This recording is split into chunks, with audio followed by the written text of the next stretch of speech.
Does your site can help also men increase their business?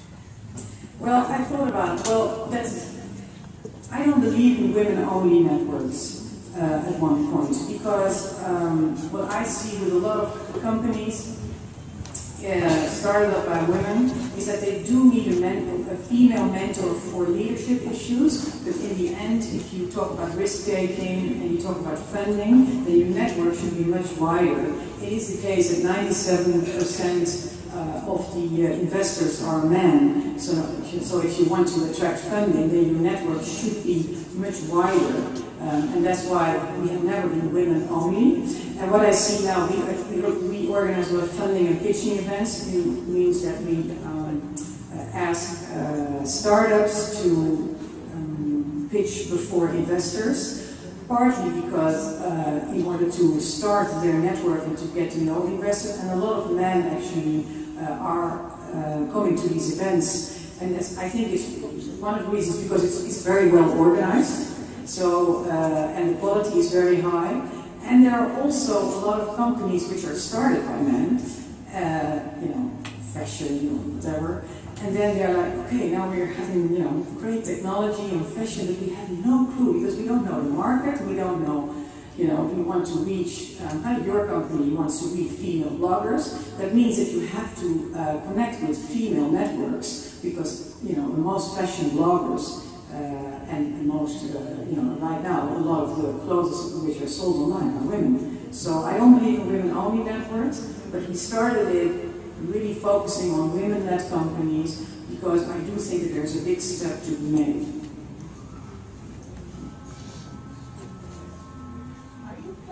Mentoring network as part of Next Women. I don't know of any in Europe. And yeah, that's actually a very good question. What we see is that I started the company as a magazine, and I really wanted to start only a magazine. And I wanted all people to say, I'm reading women. That's what I wanted, that type of a business. But when people said, no, I'm reading it, but I'm also a member, then we started with the community. Then we started to do events, and now people are saying, okay, now I did the events, did the workshop, can you please help me in really getting that person and doing the actual work? So I think it's something naturally what we are offering, and it means that I believe in paid mentoring. I mean, even a board advisor comes in your board because most of the time he has equity in your business, and I think that in order to get from someone and to really be professional, you should work with some paid mentoring. So I think it's a natural thing from the Next Women because we help them for the workshops, but they come to us and everybody wants to drink coffee with me now because don't you know that person, or can you help me with that, can you take a look at that? So it's a natural thing, and mentoring is very high on the agenda in a lot of governments in Europe. But I think it's much more than mentoring because I think it's something more, it's like business consulting almost. You have your business, and at one point you're thinking, okay, I started my business plan, but what I really want now is someone helping me out that in a month I have a real business plan, or I need to have a marketing plan. I have no clue how to make it. So I think it's very much based on deliverables, and that's what I prefer better because a lot of startups are very tight in money. And they want to know what at the end of their of a consultancy what they're getting. So I prefer to, and we are actually now busy with structuring it as more as a deliverable. And then you say, okay, I need a marketing plan, I need a business plan, I need a real good pitch that I can pitch to a commercial party to close the deal. And then I think it has more value than a mentor who you can call sometimes, but you still have to do the work. And I see that a lot of people don't grow because they have all this advice, and then they still are not sure about their product. So the short answer is yes.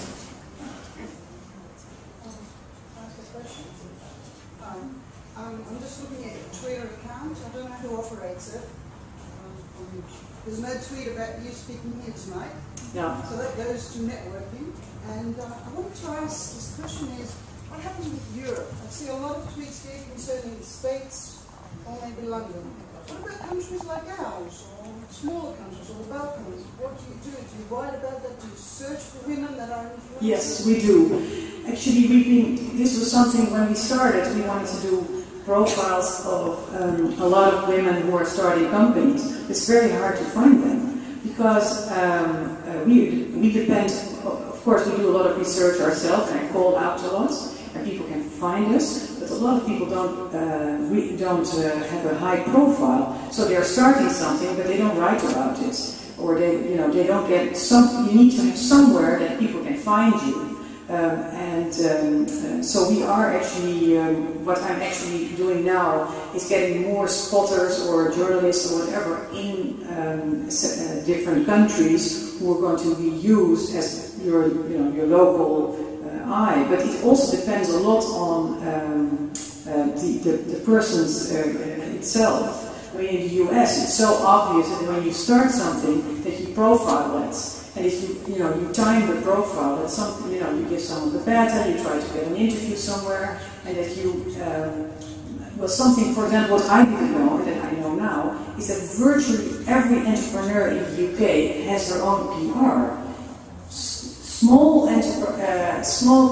female founders, and so I get approached by a lot of PR companies who say, yeah, I'm representing this and this woman, she just started a company, or I'm representing this woman, she's a great developer, and I'm always very surprised by that, because sometimes these are people who are really not making a lot of money, or have started years before, or have exited their companies. So the idea of profiling yourself is in England and the UK just higher on the agenda.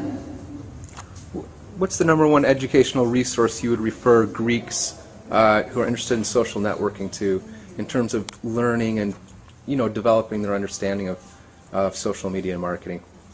Well, I think first that you just have to do it. That is one big thing. If you start, you have to do it.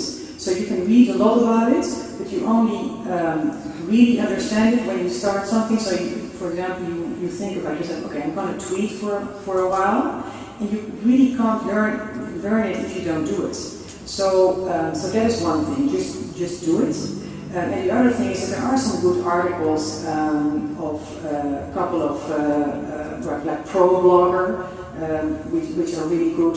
We sometimes put articles on that, but we are much more about news than about background articles. But if you go to Jason Kalinakis or some of the people who are really active as tweeters, they do have a lot. I mean, if you Google, the 10 best tips to do social media, there will be hundreds of tips. But in the end, you just have to start doing it. And if you, for example, the questions that I raised, why are you doing it? If you're doing it for sales, then you really should think about how you're going to do it. If you do it because you want to be an expert in the field, then you have to have a different strategy. You might want to choose a different network to do this. So in a way, it's your own strategy which you should do. And it's only this very simple question that I raised, and then you know where to start, how to start, what you want to put in. Well, for an example, we distribute our news from the blog. That goes automatically on Twitter. But what I also do is I distribute other people's news who have a link to women in business or women doing deals. So in that thing, I combine my own art content with other people's content, so that you become a hub, and that's so that you become an expert. But that's also because I have that aim to become that expert. Because your aim is to become the biggest seller on the internet or via social network, then you should do it differently.